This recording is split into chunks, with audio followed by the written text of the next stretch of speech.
ప్రచురిస్తుంది, telecast చేస్తున్నారు వారికి ఉన్నటువంటి ఛానల్స్లో. ఆయన ఈ సంవత్సరం పాటే కాదు, గతంలో పరిపాలించినప్పుడు కూడా ఒక విలనిజం లాగా ప్రవర్తించారు తప్ప ఎక్కడ హీరోలాగా ప్రవర్తించినటువంటి సందర్భమే లేదు. కాకపోతే తాను హీరోనని చెప్పి ప్రచారం చేసుకోవడానికి మాత్రం ఆయన వెనుకాడేటటువంటి ప్రశ్న లేదు. వారికి ఉన్నటువంటి మద్దతుగా ఉన్నటువంటి మీడియాలు కూడా అదే కార్యక్రమాలు చేస్తున్నాయి.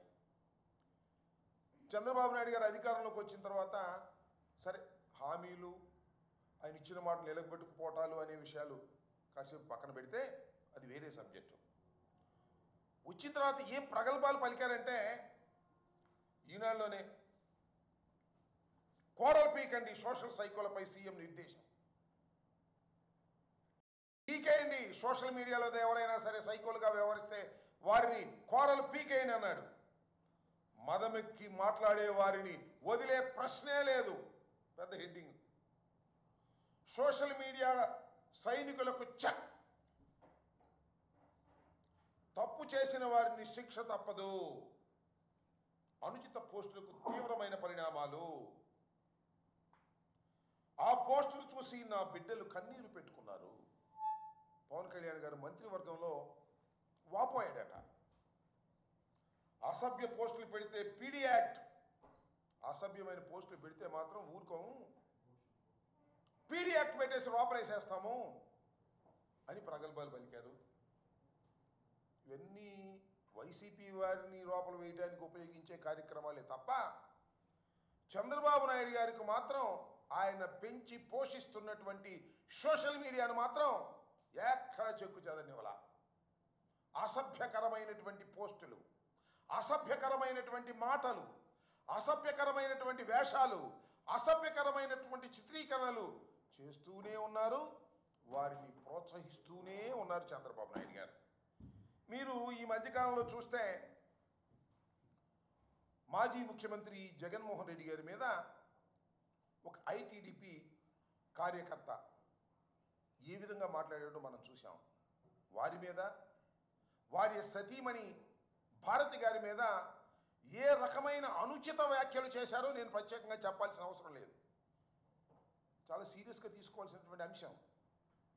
మేము పెద్దగా సీరియస్గా తీసుకోలేదు, కానీ ప్రజలు తీవ్రంగా స్పందించారు. సోషల్ మీడియాలో న్యూట్రల్ యాక్టివిస్టులు తీవ్రంగా స్పందించారు. ఏమిటి అన్యాయం, ఇంత దారుణంగా ఎలా మాట్లాడతారు, ఇది తప్పు కదా అని చంద్రబాబు నాయుడు గారు యాక్షన్కి వచ్చేసారండి. తక్షణమే అరెస్ట్ చేయమన్నారు, అరెస్ట్ చేశారు. నేను ఆ రోజునే చెప్పా, ఇదంతా ఒక డ్రామా. జగన్మోహన్ రెడ్డి గారి సతీమణిని అన్న తర్వాత మేము ఊరుకోము అనేటువంటి ఒక డ్రామాని క్రియేట్ చేసి పాపం అతన్ని అరెస్ట్ చేశారు. చేబోలు కిరణ్ అనే వ్యక్తిని. అతను పెంచిపోసింది ఎవరండి? అతను ఐటీడీపీ కార్యకర్తగా ఎలా వచ్చాడు, ఎందుకు వచ్చాడు? అతనే చెప్పాడే. ఒకసారి ప్లే చేయండి చంద్రబాబు నాయుడు గారితో ఆయనకున్న పరిచయాన్ని. Is a small man.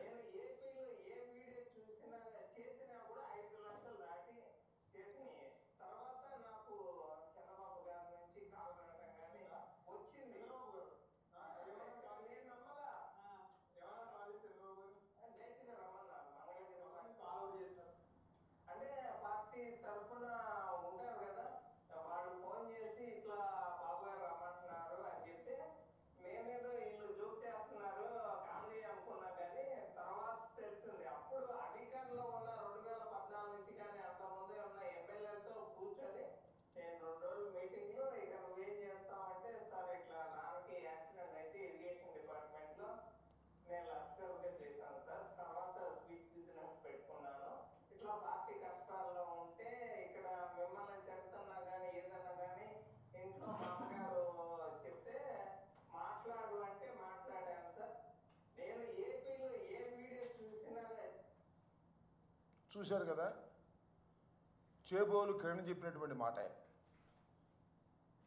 ఆ రోజు జగన్మోహన్ రెడ్డి గారి సతీమణి భార్య గారి మీద మాట్లాడారనే దాని మీద పెద్ద ఎత్తున దుమారం లేచింది, అరెస్ట్ చేశారు.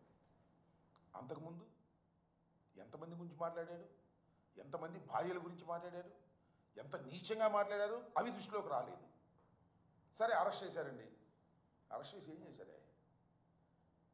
నేను ఇవాళ చెప్తున్నా, మీ అందరికీ తెలుసు, చంద్రబాబు నాయుడు గారు అధికారంలోకి వచ్చిన తర్వాత సోషల్ మీడియా యాక్టివిస్టుల పేరు మీద అరెస్టు చేసిన తర్వాత ఇంత తొందరగా రిలీజ్ అయినటువంటి సోషల్ మీడియా అరెస్టుల్లో ఏది లేదు, ఒక కిరణం తప్ప.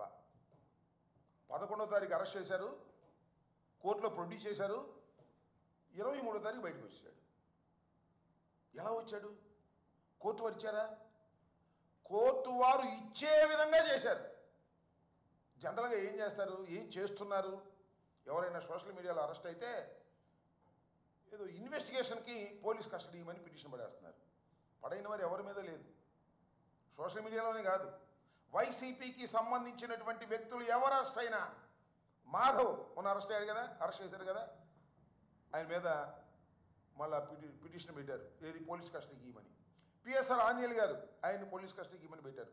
ఒక్కళ్ళని కాదు, ఇంతవరకు అరెస్ట్ అయిన ప్రతి వారి మీద పిటిషన్ పెట్టి పోలీస్ కస్టడీకి తీసుకుంటున్నారు. కానీ చిత్రం ఏంటో, పాపం ఈ చేబోలు కిరణ్కి పోలీస్ కస్టడీ అవసరం లేదన్నారండి. ఎందుకంటే మావోడండి, ఏదో నాటకంగా అరెస్ట్ చేశాం. చంద్రబాబు నాయుడు గారు పెంచి పోషించేసిన వ్యక్తి, చంద్రబాబు నాయుడు గారే ఆయన పిలిపించుకుని ఇవన్నీ మాట్లాడించాడు. కాబట్టి ఆయన్ని మేము మాత్రం జాగ్రత్తగా జైల్లోకి తీసుకెళ్ళి జాగ్రత్తగా జైల్లో నుంచి బయటకు తీసుకురావాలని నిర్ణయానికి వచ్చాం. కాబట్టి మేము వారికి పోలీస్ కస్టడీ పిటిషన్ వేయము అన్నారు. వేయలేదు. వీలేలో వచ్చింది, ఛార్జ్షీట్ ఫైల్ చేశారండి. ఇన్వెస్టిగేషన్ కంప్లీట్ అయిపోయింది. వితిన్ 12 daysలో టోటల్ ఇన్వెస్టిగేషన్ ఇస్ కంప్లీటెడ్. ఇంతవరకు చంద్రబాబు నాయుడు గారు వచ్చిన తర్వాత పెట్టినటువంటి కేసుల్లో ఇంతవరకు ఏ కేసులోనూ ఇన్వెస్టిగేషన్ కంప్లీట్ కాల. మంగళగిరి కోర్టులో మాత్రం, మంగళగిరి పోలీసులు మాత్రం ఈ కిరణ్ కేసులో టోటల్గా ఛార్జ్షీట్ పడేశారు. నాకు తెలిసిన సమాచారం, బెంచ్ మీద మ్యాజిస్ట్రేట్ గారు, న్యాయాధిపతి, ఏందో ఇంత తొందరగా పడేశారు, ఏ కేసులను పడైంది, 12 రోజుల్లోనే ఎలా పడేశారు మీరు, ఇన్వెస్టిగేషన్ కంప్లీట్ అయిపోయిందని అని ఆయన ప్రశ్నించినటువంటి సందర్భం కూడా ఉంది పోలీసుల్ని. నేను ఎందుకు చెప్తున్నానంటే, చంద్రబాబు నాయుడు గారు నేను హీరోని, ఎవరైనా సరే నేను అరెస్ట్ చేసేస్తాను అని మాటల్లో చెబుతున్నాడు తప్ప విలన్గా బిహేవ్ చేస్తున్నాడు అనడానికి ఇంతకన్నా పచ్చి ఉదాహరణ ఏమైనా కావాలా అని నేను అడుగుతా ఉన్నా. చేబోలు కిరణ్ అరెస్ట్ చేసినట్టు ఉంది, రిలీజ్ అయినట్టు ఉంది. చేబోలు కిరణ్ అరెస్ట్ చేసిన తర్వాత ఐటీడీపీలోనే చాలామంది క్రిటిసైజ్ చేశారు. ఏమండి చంద్రబాబు నాయుడు గారు, మీరే తిట్టమంటారు, మేము తిట్టామనుకో మళ్ళీ మీరే లోపలేస్తున్నారు అని అంటే, లోపలేసడం కాదు లేవా అంత ఉత్తుకి, మళ్ళా విడుదల చేశాం కదా, మళ్ళీ మీ పని మీరు చేసుకోండి అనేటువంటి కాన్ఫిడెన్స్ ఇవ్వడానికి నారా చంద్రబాబు లాంటి విలన్ క్యారెక్టర్ వాళ్ళ ప్రయత్నం చేస్తున్నా లేదో ఆలోచించండి. అయ్యా నేను చెప్పేది అబద్ధం అని అనుకోకండి. ఏదో అంబటి రాంబాబు గారు చెబుతున్నాడు, జగన్మోహన్ రెడ్డి గారి తరపున చెబుతున్నాడు కాదు. చంద్రబాబు నాయుడు గారు ఈ రకమైనటువంటి అనేక కార్యక్రమాలు, నీచమైనటువంటి కార్యక్రమాలు చేస్తున్నటువంటి వ్యక్తి. ఇలాంటి చేబ్రోలు కిరణ్ అరెస్ట్ చేసావే, ఎంతమంది ఉన్నారండి సోషల్ మీడియాలో మీరు పెంచి పోషించిన వాళ్ళని. నిజంగా మీరు అరెస్ట్ చేయదలుచుకుంటే కొన్ని వందల మంది వాళ్ళ సోషల్ మీడియాలో ఐటీడీపీ పేరుతో ప్రచారం చేస్తున్నారు. ఏంటండి, ఇక చూడండి, నా దగ్గర ఉన్న లిస్టు నేను చూపిస్తా. భయంకరంగా మొత్తం ఎంతమంది ఉన్నారంటే, ఈ ఐడీలు 71 ఐడీలు. దీన్ని మర్చుకోటి చెబుతా. సిబిఎన్ ఫర్ పీపుల్ అంట, we support TDP, TDP activist, Nara Lokesh official, ఇంకా ఏంటో ఇంకా చాలా ఇవన్నీ చదవాలంటే చాలా టైం పడింది. TDP youth 9, trace out media Telugu, TDP students, team CBN. ఇవన్నీ చదువుతుంటే నాకు ఈ లిక్కర్ బ్రాండ్లు గుర్తొస్తాయి. చంద్రబాబు నాయుడు గారు కూడా ఇన్ని లిక్కర్ బ్రాండ్లు వదిలాడు. మళ్ళీ ఇవన్నీ ఈ బ్రాండ్లన్నీ పెట్టి ఆంధ్ర చాయిస్ అంట, ఈ లిక్కర్లో కూడా ఉంది ఆంధ్ర చాయిస్ అనే ఒక ఐడి. ఇట్లాంటివన్నీ ట్రోల్స్ బుక్ ఇవన్నీ పెట్టి ఐటీడీపీ వైఎస్ఆర్ కాంగ్రెస్ పార్టీకి వ్యతిరేకంగా ఎవరు బూతులు తిడితే వారిని మేము బాగా పోషిస్తాము. ఇంకో విషయం అండి, ఏ మాటకు ఆ మాట చెప్పాలి మీకు. ఒకసారి